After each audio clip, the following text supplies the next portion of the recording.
So we'll move on to our second speaker for today. She's in the person of Miss Lois Okyerewaa Damptey, and she's a PhD candidate in the Open University in the UK, and currently the director of the Sankofa Mentorship Hub, and also the secretary to the Vacations Initiatives in Science Africa. She was listed among one of 74 Ghanaians who inspire Ghana. And I should say that Miss Lois is like the scholarship god. She knows like all the scholarships in the world. And we are happy to have her as our speaker for today. She has won many scholarships. A few of them, the Global Challenges Research Award, the Leverhulme Royal Society African Award, the Robert Boy-Stiftung Award for Researchers in Africa, etc., etc. She has won many awards. She's our main speaker for today, and she's going to talk to us about the scholarship application proper. So the SOPs, the CVs, the recommendation letters, and the application proper. So just like I said, give her your maximum attention and let's finish with her. And in case you have any questions, yes, privately message them to me and I'll forward it to them after the program. So Miss Lois. Thank you so much. Thank you so much, Aliyah. Okay, so I wanted to share my screen shortly, but thank you so much for the introduction, and good afternoon to you all in Ghana or wherever you're watching from, because I believe we shared the flyers, so some people would have seen it from wherever they're watching from. If it's a good morning at your place, great. If it's a good evening at your place, great. So we are going to do, as much as this is a virtual platform, I like to see people and feel people. So one of the main things I use is to drop a 1 in the comment section. So I see that nobody is sleeping behind their machines. So if you can hear me perfectly, open the chat box, drop 1. Drop some 1s in the chat box. Okay. I see you drop some 1s in the chat box. I see you, Tom. Oh yeah, John. I see you guys. Great. So then I'm sure nobody is sleeping. No. That's 100% certain for me now. Good. Okay, so I'll quickly go to my session. Yeah, I can still see people dropping some ones, and it's very insightful. So.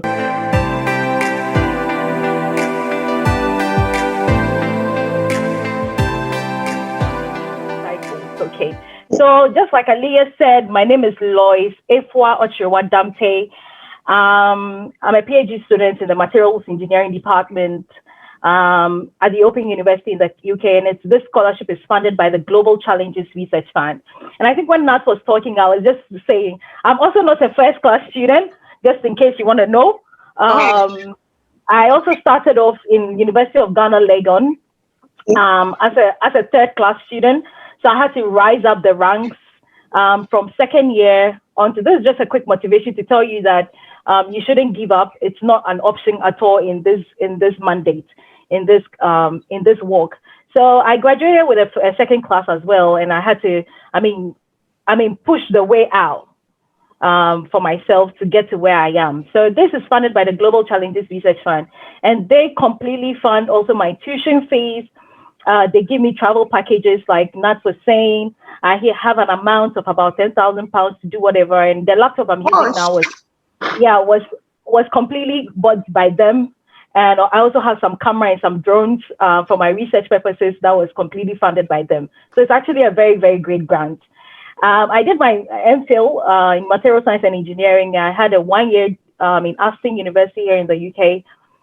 Where I got my MN. Then I came back to Ghana for Community Impact Project, which I did as an MPhil in University of Ghana, and all was funded by the Leverhulme Royal Society African Award. And in the terms of that too, I was able to represent 10 Ghanaians that were able to represent the Young Africans Award in France to do an internship. Like Nat was saying, you can also do an internship on a fully funded degree that was for 6 months, somewhere in my undergraduate 4th year. So if you're also a 4th year, You can start looking for, you can start looking for fully funded internship to go to add to your portfolio. And that's also going to make your scholarship application very, very, very tight. So I'm simply going to move into the CV, academic CV. So I'm just going to show you, share my screen. So I show you a typical example so that we use that one to explain it. Aliyah, you can do me a favor in the chat box privately, be sending me the number of times I'm left with, so that I'll be keeping in check. I'm keeping that as well. So this is generally, I hope you can see my screen. I'm sharing an academic CV and how it looks like. So this is everything here is specifically what I used and I am using. You obviously might have something probably better or even add on as much as possible. This is an interactive session, and hopefully I'm allowing every comment, and I'm also learning just like you're learning. So this is a draft of my academic CV. I just took some of the things out and provided this as a draft. I can share it with you if you want, but don't be generic. I always believe in doing things quite differently to stand out and set apart. So we have like your full name, obviously your bio data, your address, telephone number. Some people do add it, I see it, and email. Now people do add LinkedIn profile or your URL for your LinkedIn, because if your LinkedIn account is specifically for professional purposes, you might as well get there, because our academic CV is always set to 2 pages. It's always good to have 2 pages or less, because I wouldn't go about trying to, read a lot of things in your academic CV. It's only the salient points that are in addition to the job or like the particular position, master's degree or PhD position you're applying for. So I'm looking out for that specifically and what can help in boosting your application. You need to know that you wouldn't have a one-on-one chance with an applicant, the school mostly is only when you are picked that you can be selected for an interview. So what would sell you out is your academic CV. So your CV is supposed to capture salient things or speak for itself. It's not supposed to, when I take it, I should be able to know and track you from when you left undergraduate as much as possible to a graduate degree. So you should be able to capture all the salient points. Now, you wouldn't be able to capture all of them. So sometimes if you have your LinkedIn URL, we can always make a quick check. So I do this. I put the professional summary, obviously, what I'm doing now, how many years of experience I've gained in, specifically states my top achievement, what I'm proficient in, and what I seek to also acquire. So mostly when I put this there, you can actually get a brief summary of who I am and what I am, just as my professional summary, before you can go in. And that should be the most captivating write-up in less than 3 lines. So you have to be able to capture it. So you give me a wow experience when I open your academic CV with your professional summary. Then that'll be like, no, let me go look for other things more in the CV. So your education as well, you can put your education. I'm currently, you do it in the sense of date, your program of study, your university, and the location. So I'm currently, I started off in June 2019. Till present, I'm a Doctor of Philosophy in Materials Engineering at the Open University in Milton Keynes in the United Kingdom. So that's my first degree. So basically, in the education summary, you should have like 3 of your degrees. Don't go and start from SHS.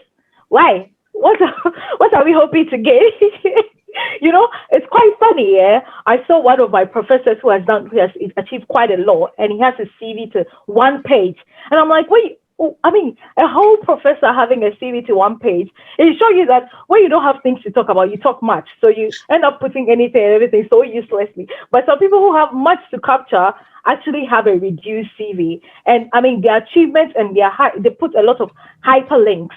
If it's a publication, they mention one of the top publication probably in an ACS journal and a journal with an impact factor of 31, and put a hyperlink to all their research gates or wherever they find themselves, a list of their publications. So they always have very compressed CV as much as possible, but we know they're up to a lot of things. So education side, I will put my master's right after the Doctor of Philosophy, and probably put my undergraduate the higher I run down the ranks, probably I'll take some things off.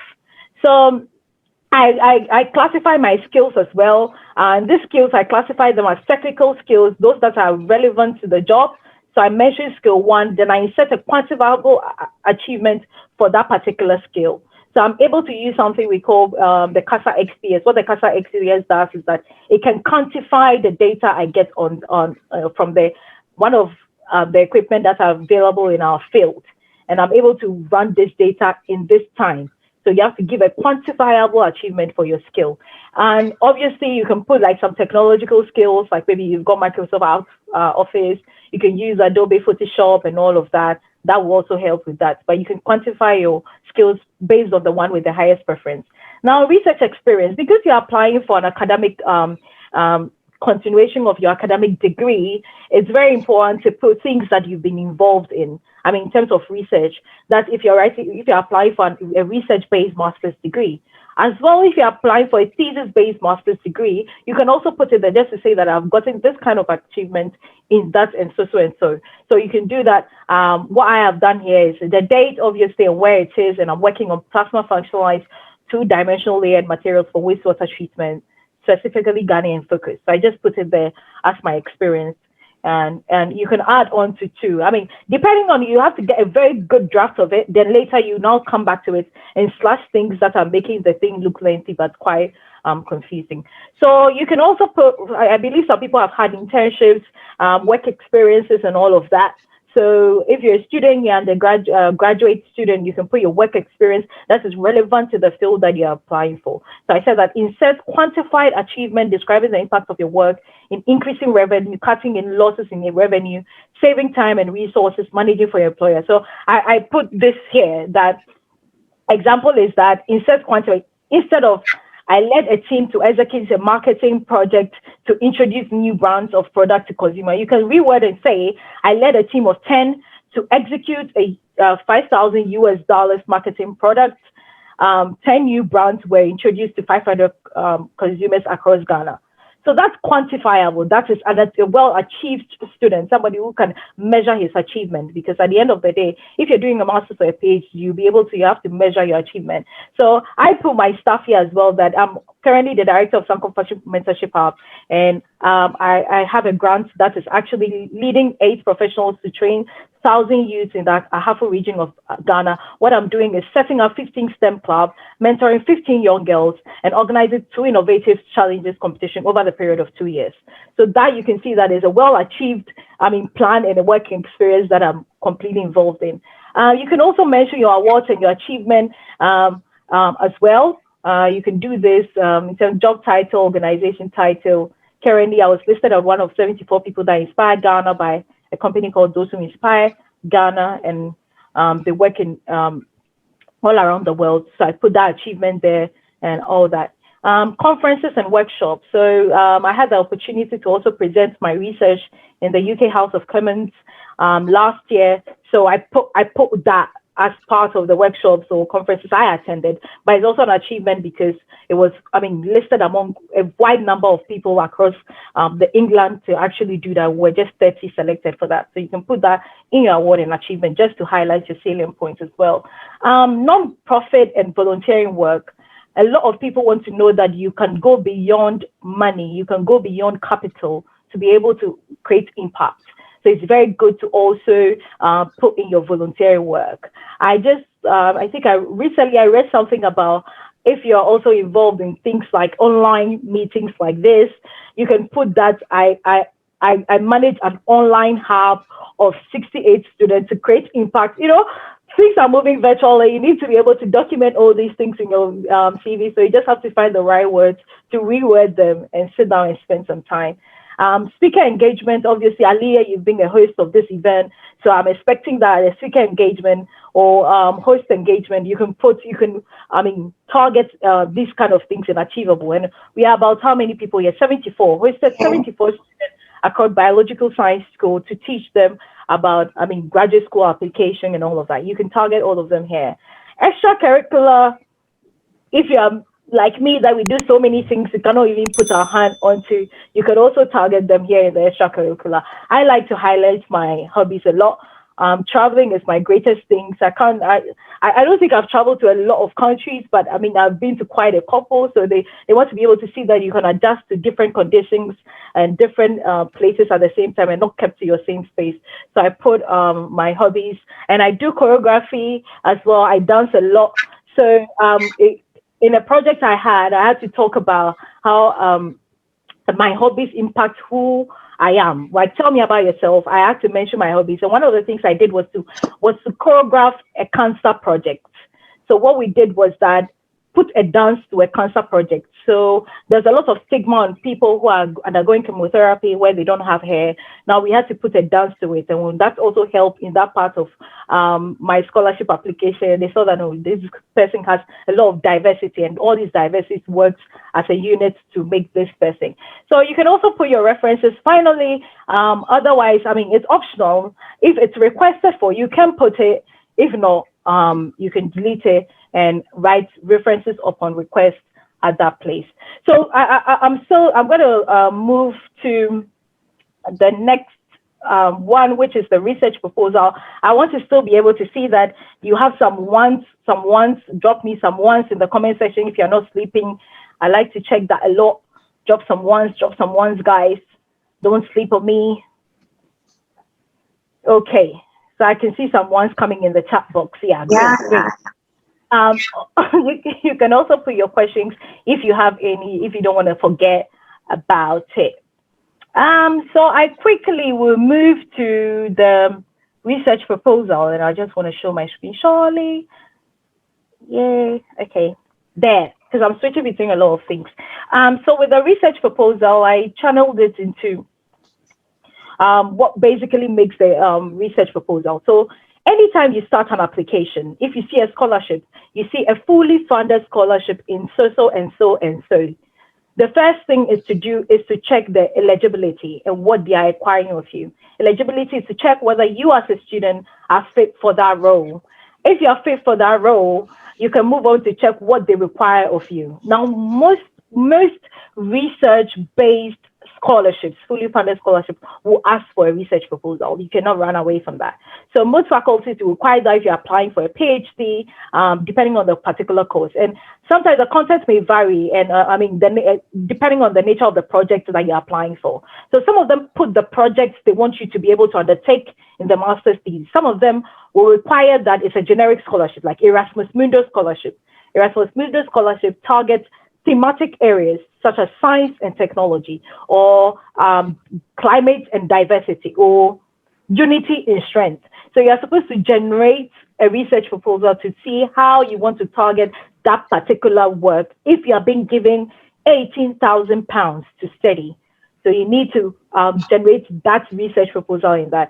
So there were most of the ones I've seen, certain schools will give you guidance to how to write the research proposal. But in case you've not been given, these are general guidelines I used, and these are documents I saw from other universities that will require that you write a research proposal. Now, you have to be clear and coherent. It has to tell the story. The first thing is that all research proposals has to tell a story. It doesn't have to be independent of each other.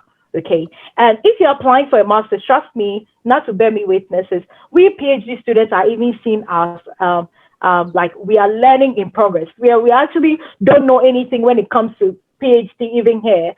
I mean, it's Ghana we come to, we've got all those titles and beautifully written, but here PhD is a learning position, let alone, like, let's think about it, a step below a master's. So they are not expecting you to overly use technical jargons, like you should know what you're about.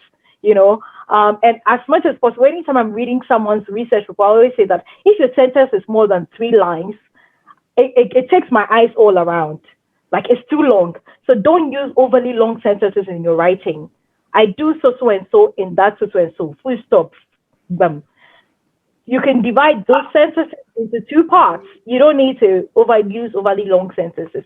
And outcome can be achieved within the scale of a typical research degree. Usually, it's for a full-time PhD, it's 3 years. For an MPhil, it's 2 years. For a master's in the UK, it's a year. So whenever you're writing a research report, you should have in mind that this is a year project among coursework. So you don't have to write unachievable goals like you are going to lift a tanker in a factory, like something that over the years someone has used about 5 years to do, because you want to sort of impress. You try to do unachievable goals. So set the goals within what could be done in the period of study. Now you can capture it somewhere about you can do recommended outcomes when you're giving an extended time of writing. Okay, so you have to target within that year. Now, most research proposals are like within 2,000 to 4,000 words, where characters are also involved as well. But a good research proposal to have an idea that's focused and very interesting and very realistic. Realistic is key. Realistic is key. Realistic is key. And always try to get someone like Nat or an academic or Tom to have a read through and have a comment on your research proposal to make it tangible. Now, I'm moving on to the next one. Yeah, have someone to read through. So quickly, hopefully I'm not missing anything. Yeah. So I quickly said that I would, if I'm giving a project or I'm targeting a project to do. Now, the first thing, if I want to draft a research proposal, probably I'll take a walk. I used to stay in Pig Farm. So I take a walk through Pig Farm, go to Accra Girls Secondary School, move down to probably 37. If you can relate, this is Accra that I'm speaking about, 37, then come back. And I'm just drafting what I want to write in my head, because that is how I can function. So first, I put a title down, and this is a sketch. The title even changes over a period of 10 minutes. I can change the title, but something just to guide my writing. Now you ask us, so what is the research question? Like an example, there is transatlantic trading among Africa and UK. This has been a new treaty now that has been signed. Now there'll be a lot of economic alliances. Now the question is that what is the economic value that comes to Ghana?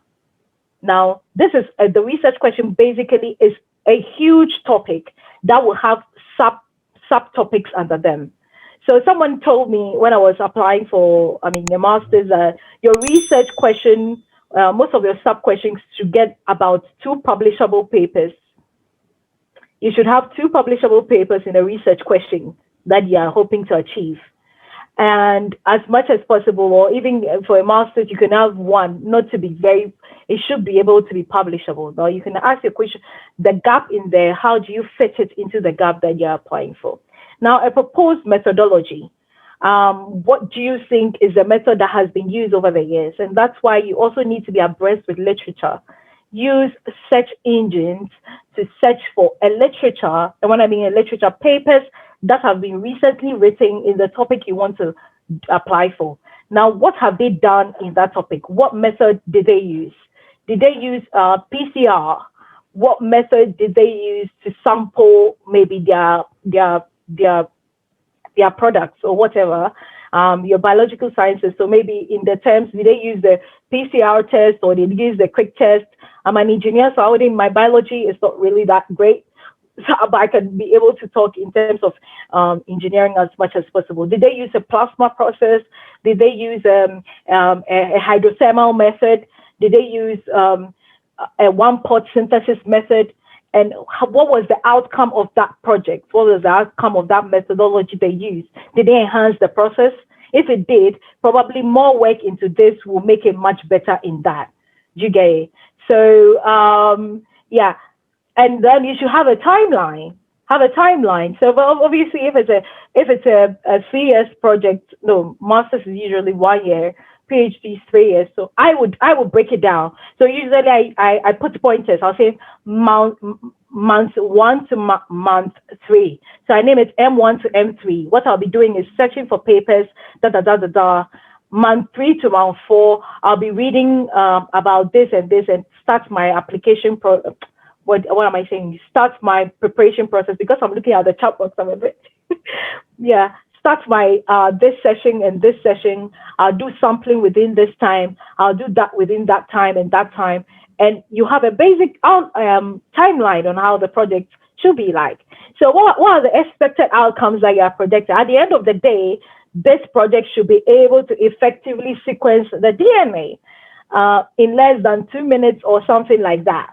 You get it? Now you can put a list of references in your proposal. Usually it is, normally it's not. And always make somebody format and proofread for you. I think that quickly, my time is fast spent. I've got description of how a research proposal is. Okay, all right. So I'll just show you a proposal that I wrote and how that, I mean, it's not the best. Like usually as an academic, you can always come back to it and be like, did I write that? That sounds it doesn't sound good at all. But yeah, I mean, that was a proposal I used, and obviously whatever it is, this. So with my master's degree, this was what I proposed: synthesis and application of a photocatalyst adsorbent composites for wastewater treatment in Ghana. So I came with my introduction and my preamble, what it's supposed to be like, what are the methods that are being used. Obviously, I said that various techniques such as chemical precipitation, solvent extraction has been used. However, these methods are ineffective. So the gap here is that, the research question and the gap here is that all these methods are not highly effective when it comes to wastewater treatment. So we want an effective method that can help in a complete removal. Now, a lot of things are going into using desired properties found in nanomaterials, such as the use of nanotechnology, because technology is increasing and changing and all that. So I use nanotechnology to be able to, combat the effect of water treatment. And this method is a new method called as photocatalysis. Over the years, it's been used for water generation and water splitting, a lot of other purposes. And this focuses on the use of sunlight. And I said that Ghana has a lot of, abundant sunlight, okay? So being able to model this kind of process, it can help in so and so and so. So I brought the science of the work, which is a photocatalysis. What it does is that the use of a titanium can produce what we call generation of electron hole pairs. It can increase the band gap and so. Now I said that Ghana has abundant clay material. Now this clay material, which I used in my internship, a porous material, was able to help in production of that biofuel. So giving me a chance, I can use it as a photocatalytic material, which can be cheap, stable, and readily available as Ghanaians, trying to synthesize what we have to do with the materials that we have. So I linked it to most, local communities where they've had to be in artisanal mining activities and all of that. They don't have access to potable drinking water. So we can use their materials in production of that. And long term of the project is to create a mobile photochemical photoreactor. So if you're thinking about that, think about the water filter machines. If you think about the filter machines that we put our water in to bring us water immediately, the ones that are plugged in our offices. So with this one, because it uses electricity, this particular photochemical reactor will use the sun to be able to produce water. Then I added my references, which I went ahead with them, and that was it. So that was an example of a research proposal. And this was even 2 pages. I was trying as much as possible to squeeze it. Now I'm doing something called plasma functionalized 2-dimensional layered materials as a photocatalytic material for wastewater treatment. So you realize that the title I started with has changed. Okay, so this is just a proposed title, something to guide your writing, something to guide you to be able to write and write well. So that is it for a research proposal. Now, personal statement. I'll go quickly into personal statement. So we've finished talking about our research proposal. Just like we do it, we are going to drop some ones. Just some ones so that I know you're following me, you're not sleeping. Those who have left their phones and you're sleeping and you have been caught, drop some ones to show that you're not sleeping. Okay, so we'll go to the personal statement. Now, personal statement. This is what your personal statement. So it's just a narrative or a statement. Are we dropping some ones in the chat box? Because I can see them. No. Drop some ones in the chat box so I know you're following me.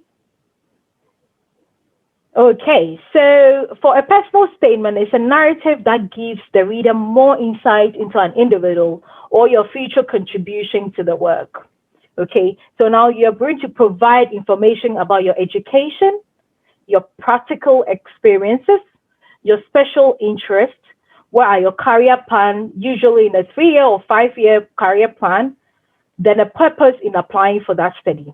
Now, the main thing you're supposed to do is try to explain who you are and how that is important to what you want to intend or accomplish, okay? Now, you want to demonstrate your unique qualification for your chosen field. Now, you want to discuss experiences, people, and events that have inspired you to pursue the field that you want to study, and now demonstrate a high level of commitment to your field of study.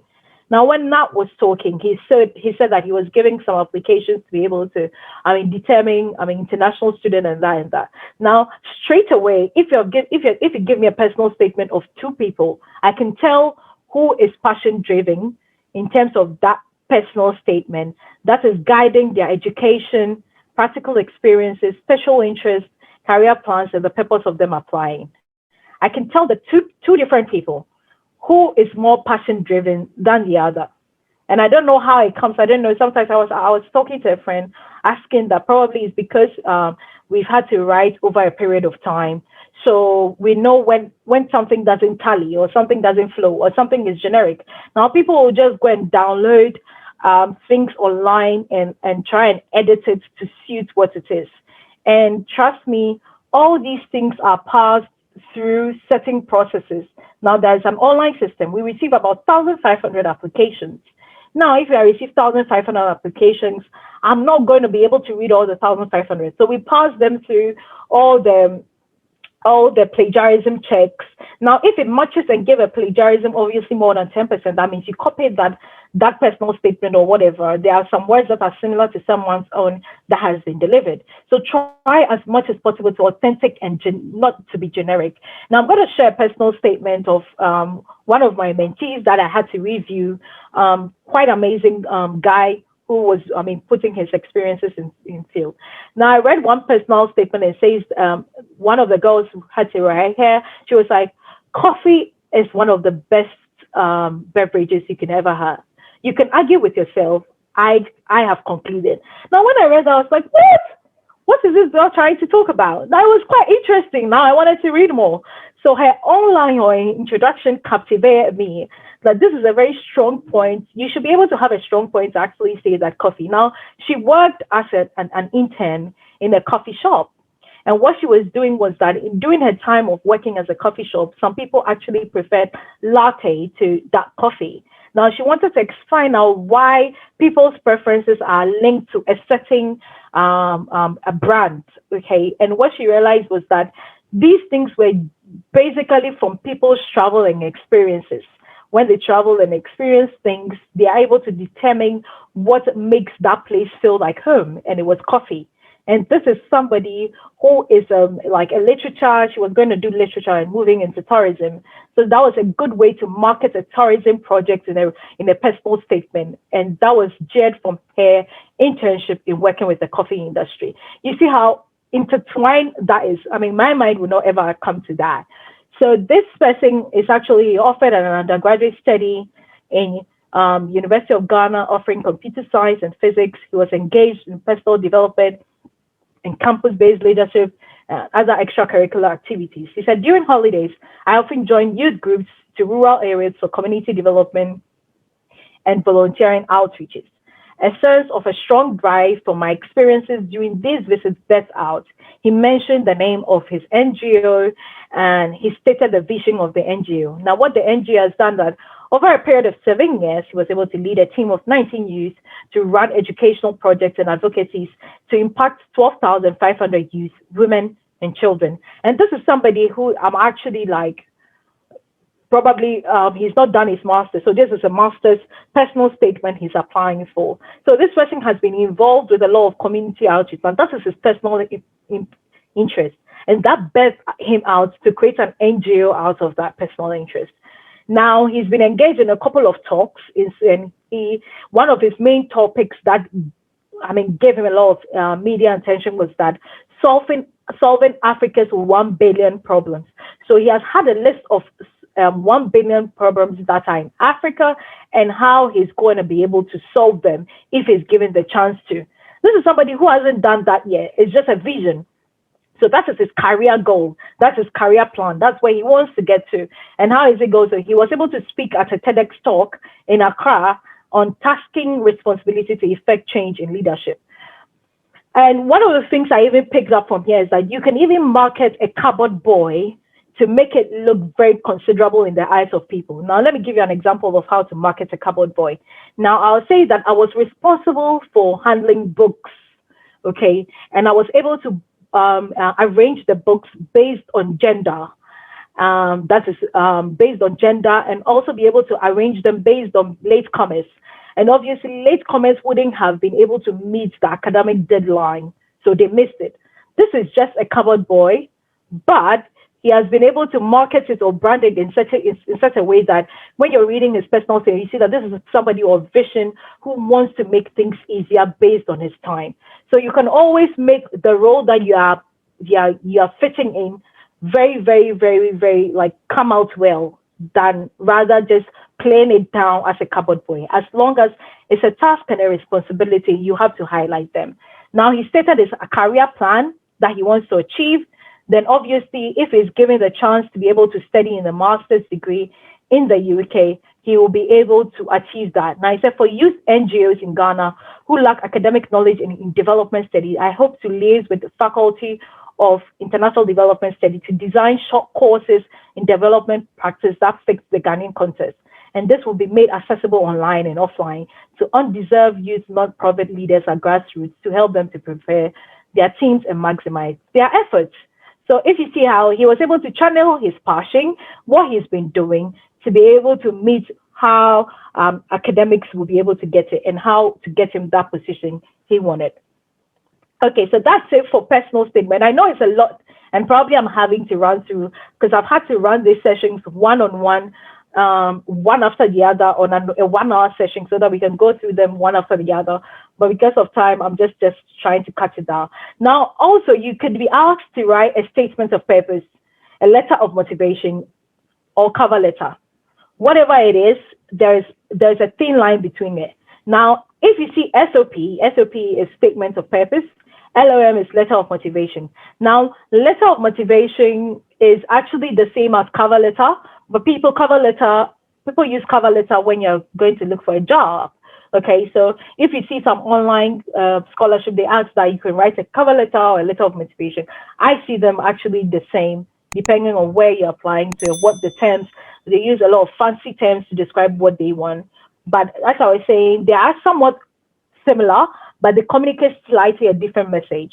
So SOP, just like it says, statement of purpose. Now think about it, it's a statement of purpose. That purpose is where you want to get to, your purpose-driven life. Where do you want to get to? Now, letter of motivation, just like it's a letter, you have to, it's the same, it's almost like you lifting what a statement of purpose is and just addressing it as a form of letter.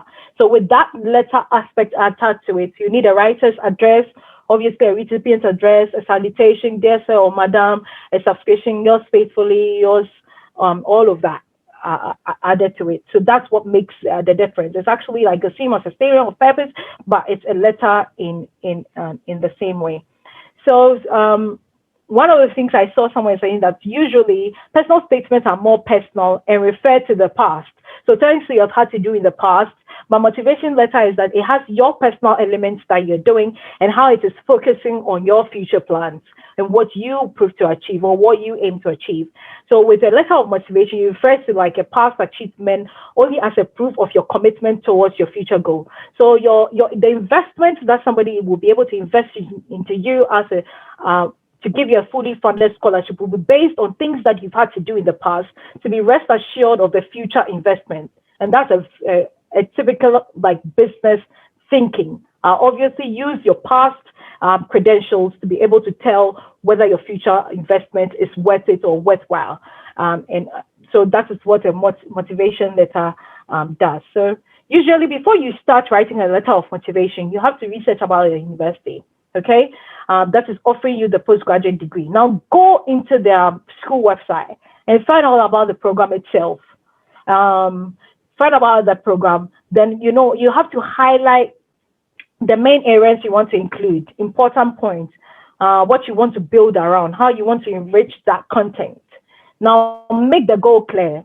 Provide a short preview of the rest of the letter. So you just provide a short preview of what you're going to talk about generally in everybody. Now, For a letter, you obviously have probably the introduction, the body, which will summarize what you want to put or encompass, then the conclusion, and wait to hear from the person, that sort of thing.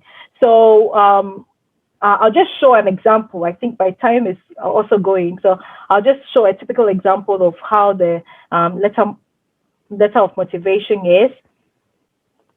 Use that, yeah, so that we'll use it to talk about it as much as possible. I think I need a full session, obviously, for that, but yeah, we're just going to highlight on that. Yeah, I have them open, yeah.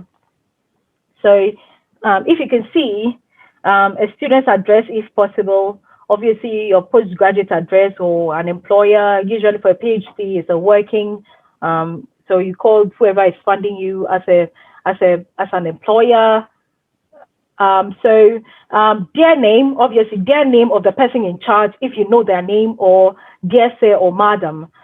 Be careful to use, not to use both in certain terms, or that person, whether the person is male or female, you're not too sure, you can put dear sir or madam. Usually it's more professional. Like, I feel like I do a lot of research into the course or the academic degree where the thing is going to. As I mentioned the person's name, so the person will find out that I've had to research a lot about them. So paragraph 1 will obviously be to introduce yourself, what you studied. For example, a final year master's in a biology student, or at a certain university, researching on so and so. So I'll give you a typical example. So I was like, hi, I'm writing to express my interest in joining a biomedical science research group at the School of Applied Sciences in Edinburgh, Nat Ato University, which is ranked as the top Scottish modern university in 2021 and internationally recognized. Okay, so paragraph 2, you want to say why you're interested in that course, show that you have done some research into the school's background and course, and highlight some of the courses that you're interested in. Now, make sure that you check whether it's a thesis-based or a research-based, so that we know what you have in mind. Now, paragraph 3, you should, why should you be admitted into that course? Give examples of your specific experience which proves that you are qualified for that course.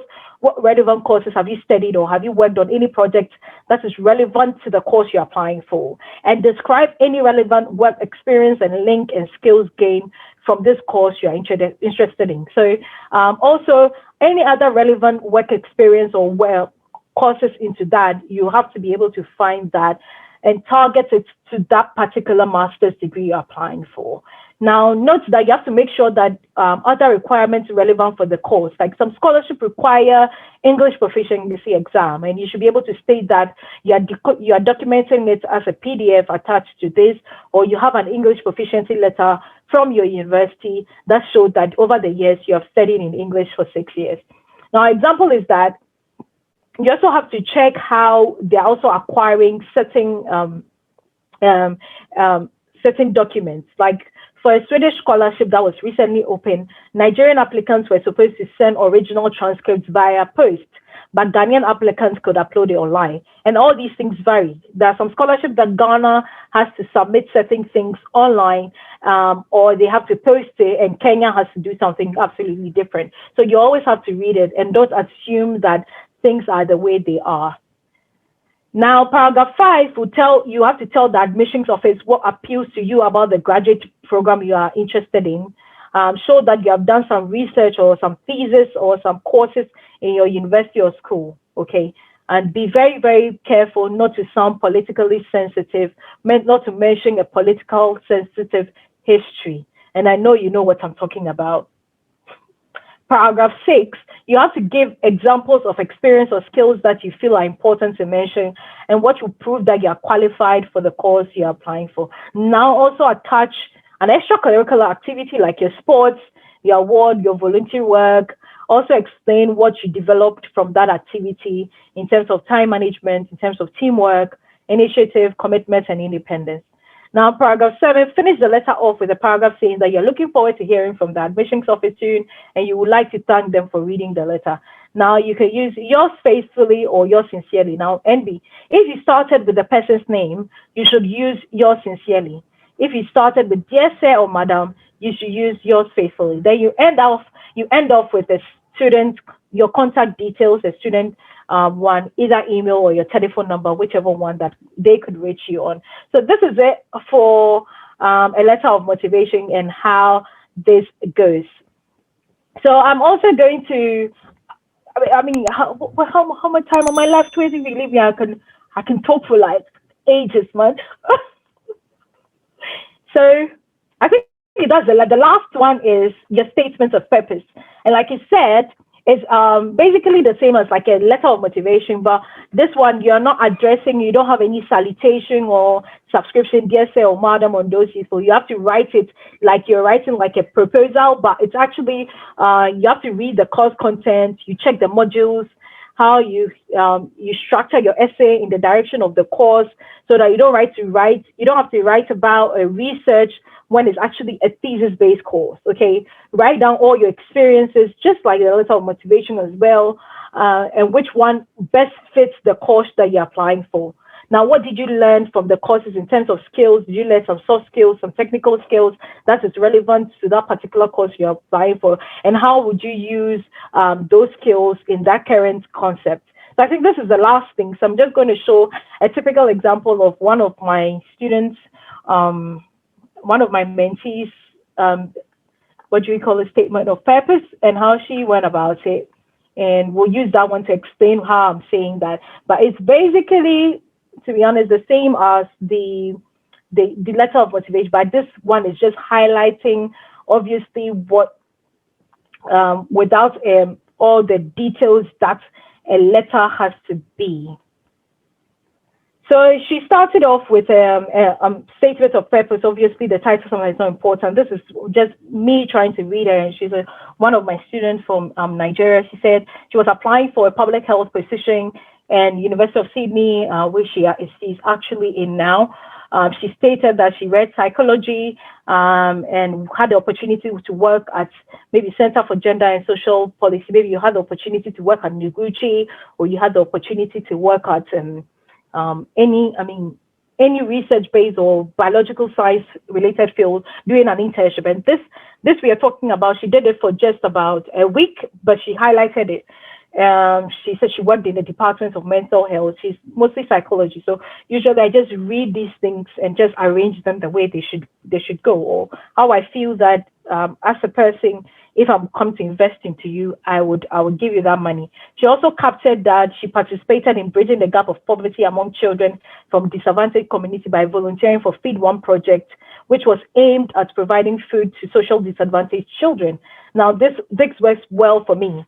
She mentioned where she also volunteered even as an online website that was concerned with adolescent reproductive health, because she was going to do an adolescent reproductive health issues. Now she mentioned that my special interest lies in sexual and reproductive health of vulnerable populations. So she mentioned that during her master's degree, she attended these particular conferences, which helped her to engage in terms of networking, and also to be able to have valuable experiences in terms of teaching, because she had to do a couple of teaching modules. And she highlighted that if she's able to be given the PhD at University of Sydney, she'll obviously get the opportunity to work with experienced lecturers, and that will enhance her career goal and what she hopes to achieve. And so at the end of the program, my goal is to work both as a researcher and a lecturer, implementing policies and publishing research to improve public health.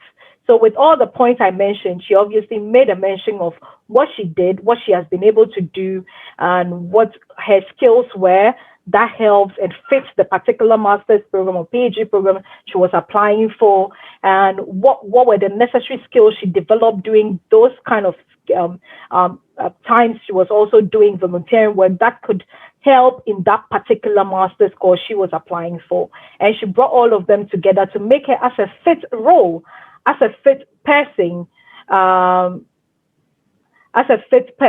to be able to make it for that role. So basically, that is what a research proposal is. And yeah, so I'll end with that. I think I've spoken about too many things. So we spoke about letter of motivation, we spoke about statement of purpose, research proposal, and we spoke about your personal statement and all the things that covers it, and how they all make you as a potential high candidate for a master's degree. And I always say that as Ghanaian applicant, when I get a chance to read a Ghanaian applicants' personal statement or scholarship essays, and I get a chance to read the Nigerian one. The Nigerian is projecting themselves more because they've been made to, brand themselves, and personal branding is very important to that application process. Whilst we in Ghana are a bit very subtle on our achievements and the things we've had to do, and we actually beat them down a little bit. So these are my contact information. If you want to reach out to me or for anything, I could probably, I have other friends who in other fields who are able to read and help you in application processes. I'm always glad to do that. And also for the sake of it, we have, just as a purpose of giving back to society. And this is entirely free. I don't take anything. It's just my dedicated time for what God has given me, giving back to society as much as possible. So we have, we put scholarship information. We host webinars on every Saturday. There's a webinar that's going on, 1 hour session on Dear Young Graduate page. Oh, I think I didn't change Instagram, but Instagram is Dear Young Graduate. Twitter is Dear Young Graduate. Facebook is Dear Young Graduate. My email is Dear Young Graduate, where we do specific scholarships that Ghanaian applicants and other African people have been able to acquire, how they went about it, and how to write certain essays and seminars like this, where we delve into it one after the other. So I'll entreat you all to join this as much as possible. Thank you very much. If there's any question, I will take them. Okay, so we'll hold on with the question and answers for now. So we are done with all the presentations. Hello? Yeah, we can hear you, Aliyah. Okay. So if our third speaker is here,